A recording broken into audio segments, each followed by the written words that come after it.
Welcome to the Awakening. My name is Israel Basha, and I am your host.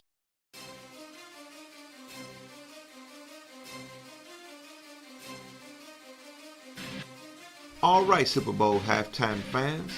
To the many of you who only watch the game just for the halftime performance, while the others, much like myself, watch the game in a different frame of mind of what the freak happened to the 49ers. I mean, really. This was a game that should have been put in the bag. Could it have been J-Lo's and Shakira's performance that interrupted the 49ers' focus? Just a thought. Although I'm very disappointed in the 49ers' loss, this is not a sports talk show. Today's topic, Janet Jackson versus J-Lo and Shakira. America, let's talk about it.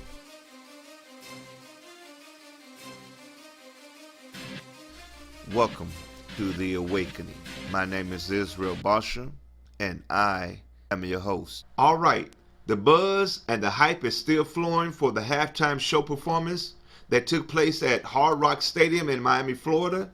This was the 11th Super Bowl hosted by South Florida and the 6th Super Bowl hosted in Miami Gardens, which hosted Super Bowl 44 10 years earlier, of course making this Super Bowl 54. Now, on February 2nd, 2020, Jennifer Lopez and Shakira turned up the heat in Miami, so to speak, at the Hard Rock Stadium in Miami Gardens with their seductive and erotic form of dancing. And as a heterosexual male, I thank you for all the men in America and around the world who are heterosexual and appreciate the woman's body and her anatomy. Thank you. There are just so many haters out there who are so jealous of women 43 to 50 years of age with bodies like that can still move and dance with such great physiques and not ashamed to show it. Shakira took control of the stage on her open performance with songs like She Wolf, Whenever, and Hips Don't Lie. I Like It, featuring Bad Bunny, and Waka Waka, This Time for Africa, featuring Lopez. While Jennifer Lopez electrified the stage by taking everyone down the emotional memory lane with songs like Jenny from the Block, Ain't It Funny, Get Right, Waiting for Tonight, On the Floor. But yet the greatest highlights is when J-Lo's daughter, Amy, Miss E, performed Born in the USA. I think we can all say that was a touching moment. Miss E made her mother so proud. Yet the ending performance, Let's Get Loud, where the two ladies came together and brought down the house. Now to the highlight of our discussion.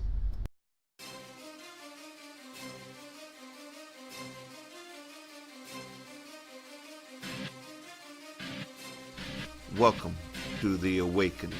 My name is Israel Basha, and I am your host. Many of you may remember, and many of you may not remember, Miss Janet Jackson's performance during the halftime show at Super Bowl 38 on February 1st, 2004 at the Reliance Stadium in Houston, Texas. Janet Jackson took the stage with such elegance, power, control, and sophistication in her performance.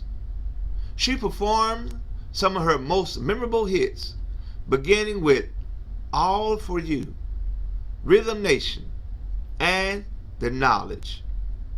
Justin Timberlake, a young artist at the time, who was once a member of the group NSYNC,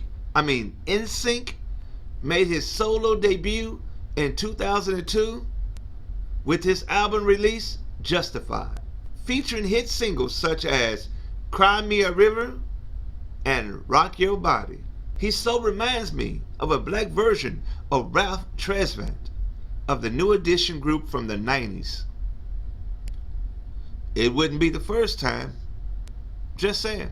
It was 2 years later that he went solo. I personally didn't feel that he was ready to be on stage with such a heavy hitter like Janet Jackson. Miss Jackson if you're nasty.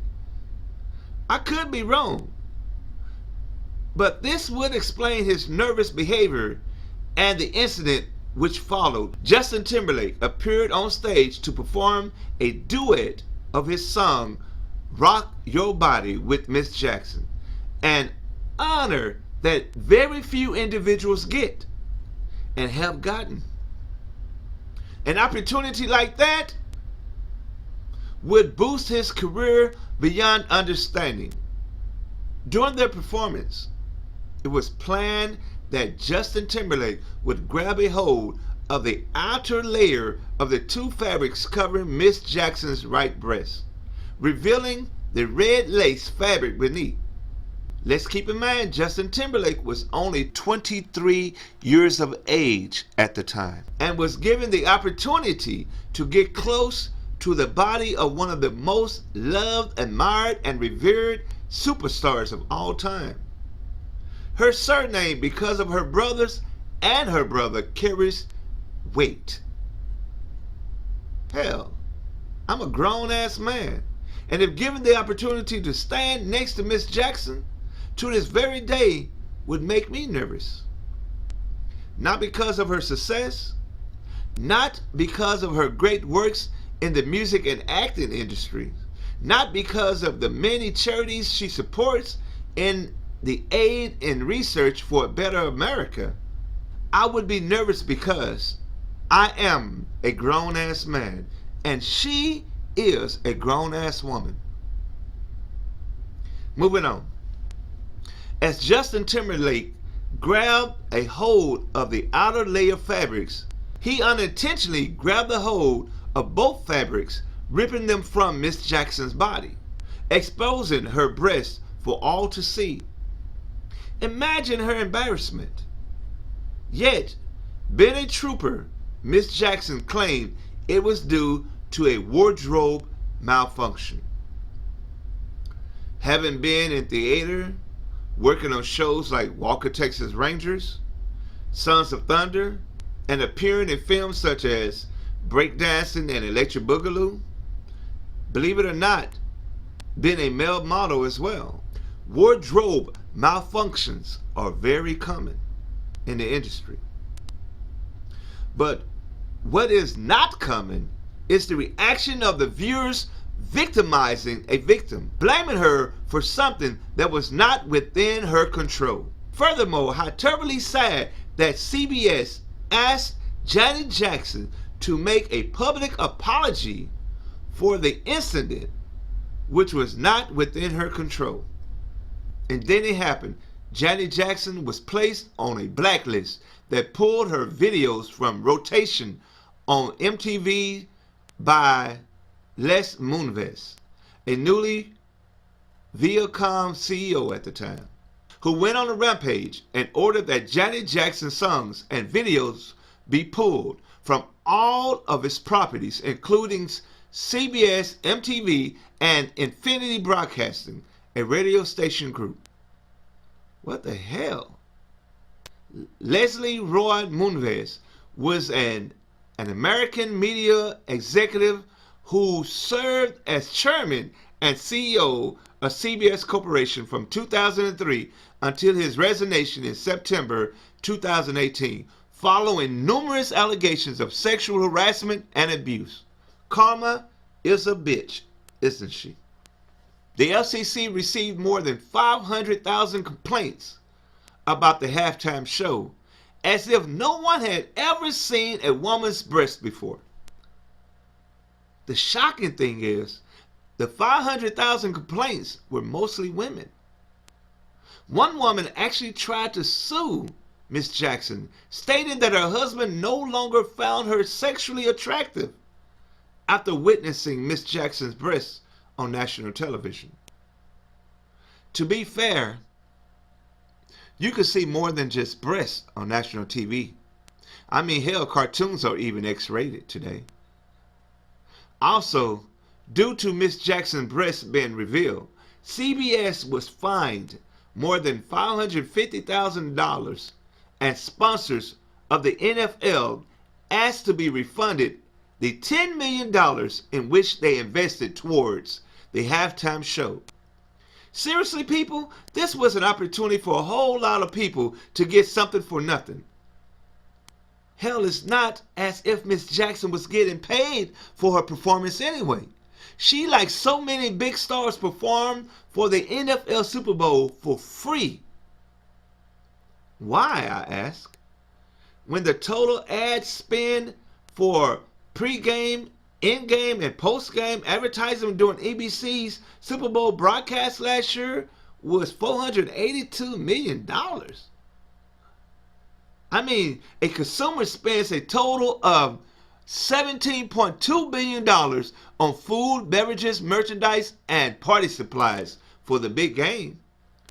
That's $88.65 per person, for a total of 193.8 million who plan on watching the game. With a stadium that seats 65,000 fans, according to MSN, the average price of the Super Bowl ticket is currently $8,940. Once again, why, I ask? Yet, after all of that, Justin Timberlake left Janet Jackson hanging out to dry. I mean, are you surprised? Considering what happened between him and Britney Spears, right? What a wuss. A real man would have spoke up and said, it was not staged, it was an accident. Get over yourself, bitter women of America and beyond. Which brings me back to J-Lo's and Shakira's performance, which was done in great taste. They showed America if one woman's breast is what you feared, here is the woman's anatomy clothed and yet revealed. And at the end of the show, they turned and shook their tail feathers at all America. What a salute to the empowerment of all women, and especially Miss Jackson. Some of you may say, well, at least their breast, vagina, and their tail didn't show on national television. To all of you, I say, it is my philosophy. To the unconscious and the illiterate, it is that which is not seen that is attractive and appealing. America, let's talk about it. That they may have an opportunity to live in a country where the Constitution covers them the same way that it covers the white children. Enough is enough. This is like an abusive relationship.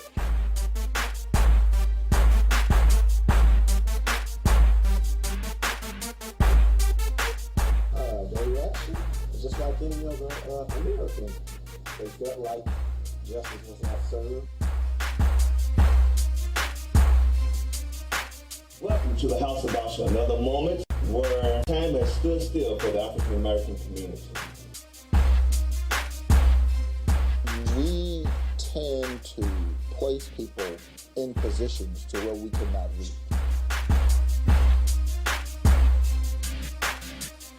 The Awakening live stream is a Dallas-based podcast which embarks on current events, hot topics, religions, politics, and relationships.